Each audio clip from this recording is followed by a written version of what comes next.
Hello guys, welcome to our channel crick gossip. So আজকে আমরা IPL 2024-এর match number 45 Gujarat Titans versus Royal Challengers বেঙ্গালুরের pre match show নিয়ে আলোচনা করব প্রথম সেগমেন্টে, এবং দ্বিতীয় সেগমেন্টে Chennai Super Kings versus Sunrisers হায়দ্রাবাদের প্রি ম্যাচ শো নিয়ে আলোচনা করব। তো গাইস, চলো এবার শুরু করি। যেহেতু Gujarat Titans and Lucknow royal Challengers Bengaluru কালকে প্রথম ম্যাচ, মানে দুপুরের ম্যাচটা Gujarat Titans versus Royal Challengers Bengaluru. তো এই জায়গাতে গুজরাট টাইটান্সের একটা ইম্পর্টেন্ট ম্যাচ, আর আরসিবি যদি দেখি অলমোস্ট তারা নো লস নো গেইন পজিশনে আছে। এই জায়গাতে তারা কোনো রকমের, মানে ম্যাথামেটিক্যালি অনেক রকমের চান্স থাকতে পারে, বাট এই জায়গায় জিতা মানে প্লে অফে যাওয়া মানে ইম্পসিবল টু দ্য ইনফিনিটি আমি যদি দেখি। তবে গুজরাট টাইটান্সের ইম্পর্টেন্ট ম্যাচ, কারণ গুজরাট টাইটান্স সেম লিগে আছে, LSG, CSK, Delhi Capitals same লিগে আছে তারা। তো এই জায়গায় গুজরাট টাইটান্সের লিগে মোস্ট ইম্পর্টেন্ট ম্যাচ আরসিবির লগে কালকে। তো আমি যদি গুজরাট টাইটান্সের প্লেইং ইলেভেনটা দেখি, তাদের ওপেনিংয়ে সেই পরিমাণে রান আইতেছে না। তো আমি যদি কালকে ঋদ্ধিমান সাহার জায়গায় আমি একটা তারার হয় ম্যাথুওয়েড হয়তো কেন উইলিয়ামসন তারা নিতে পারে। যদি ঋদ্ধিমান সাহারে বাদ দিতে চায় তাহলে তারা ম্যাথুওয়েডে নিতে হবে, কারণ একটা উইকেট কিপার তারা দরকার আছে এ জায়গাতে। আর তাদের বোলিং ডিপার্টমেন্টও কিছুটা উইক হয়ে আছে, কারণ অন্যরা ঠিকভাবে বোলিং করতেছে না। রাশিদ খানের সবাই দীক্ষা দীক্ষা খেলে যেতেছে। আর তাদের মেইন মানে মাইনাস পয়েন্ট যদি দেখি, তাদের তাদের আসলো মহিষ শর্মা আসলো, তারা উইকেট টেকিং অপশন আসলো ডেথ ওভারে। কিন্তু এবার মহিষ শর্মা 2024 আইপিএলে অলমোস্ট গুজরাট টাইটান্সকে লেট ডাউন করছে।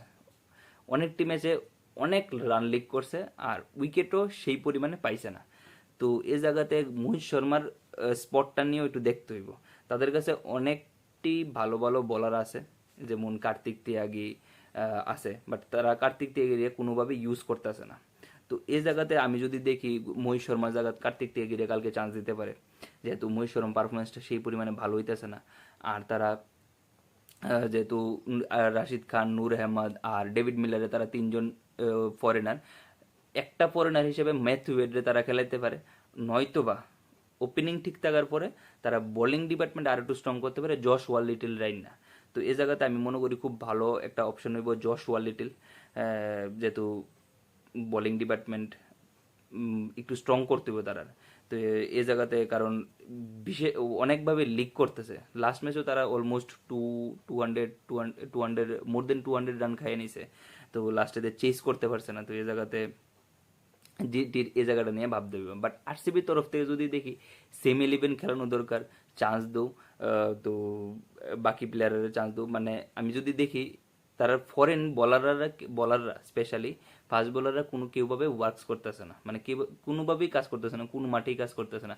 তো এই জায়গায় তারা একটা ইন্ডিয়ান ফাস্ট বোলার খেলাতে পারে লকি ফার্গুসনের জায়গায়। আর তারা ম্যাক্সওয়েলরে আবার ব্যাক করে নিতে পারে, তুলে তারা ব্যাটিংটা একটু স্ট্রং হইব। আমি মনে করি ব্যাটিং দেওয়ার একটু স্ট্রং হইব, পাশাপাশি তার বোলিং ডিপার্টমেন্টও একটু ঠিকঠাক হইব। এটাই জাস্ট চেঞ্জ করার, আর মনে হয় না কোনো রকমের কোনো চেঞ্জেস করা দরকার। কারণ আর চেঞ্জ না করলেও হইব, কোনো প্রবলেম নাই, কারণ নো লস নো গেইন। যে প্লেয়ার আছে এই প্লেয়ারটারে ঠিকভাবে চান্স দেওয়া দরকার। আমি জাস্ট কইছি যে মানে ফরেন বোলার যারা নিচে তারা কেউই ঠিকভাবে পারফরমেন্স করতে পারছে না। Same Lockie Ferguson, রিস্টপলি, Alzarri Joseph, কেউ ভালোভাবে কেউ পারফরমেন্স করতে পারতেছে না। তো আমি মনে করি ইন্ডিয়ান বোলার যারা আছে তারারে চান্স দো, তারা আশা করি ভালো বল করবো তারার থেকে। তারা যেহেতু 4 ওভারে 50 রান খাইতে পারে, 60 রান খাইতে, ইন্ডিয়ান বোলাররা খাক, কোনো প্রবলেম নাই। তবে তো কিছু শিখবো। আর তারা তো অলমোস্ট এক্সপিরিয়েন্স বোলার হয়ে সেটা যদি 60 রান 50 রান খাইতে পারে, ইয়ংস্টাররা খাক না, তাতে কোনো দুঃখ নাই। তো এটাই।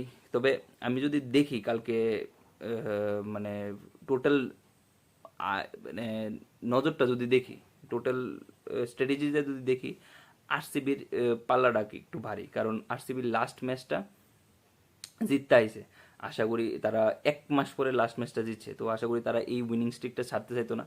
তার পাশাপাশি গুজরাট টাইটান্সেরও যদি দেখি, গুজরাট টাইটান্সের কালকা একটা ইম্পর্টেন্ট ম্যাচ, গুজরাট টাইটান্সও কোনোভাবেই ছাড়তে চাইতো না। বাট আমি এজ এ আরসিবির সাপোর্টার, আমি আরসিবির সাপোর্ট করুম, কিন্তু কালকের ম্যাচটা 50-50 চান্স আছে যে কেউ জিততে পারে এই জায়গাতে।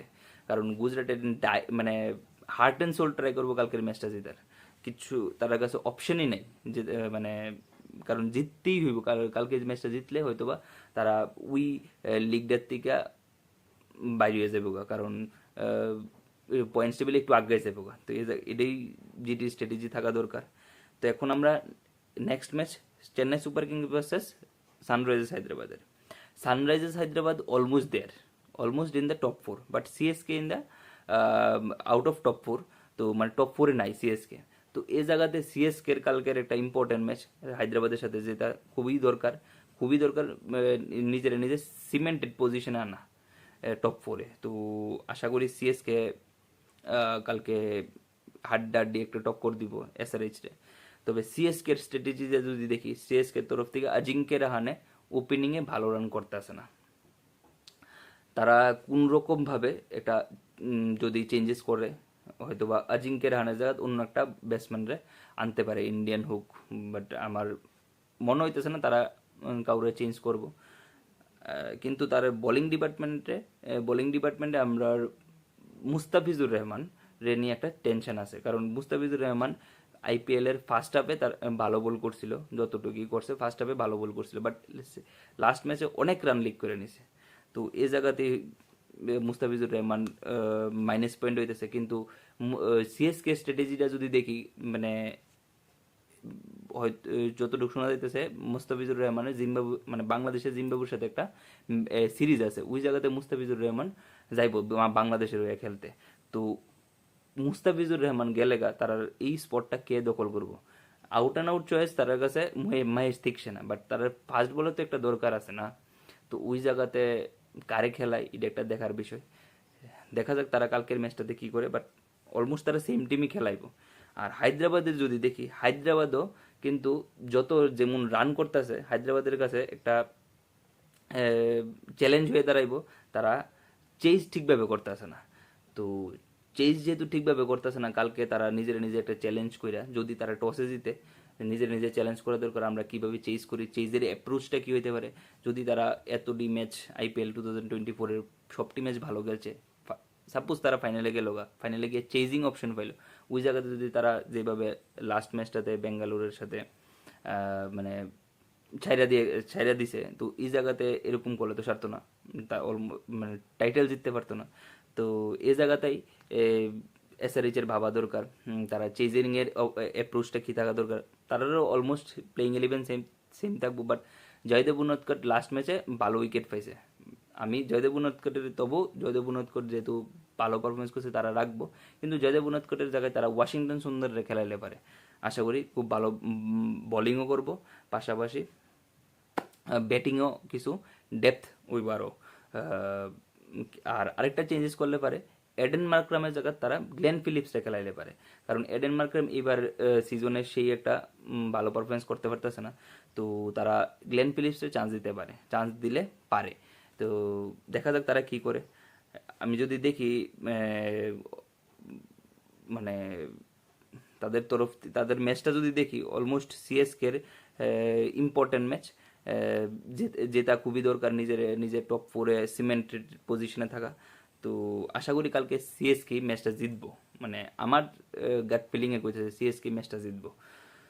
ঠিক আছে, তো আজকের ভিডিওটা এখানেই শেষ করছি।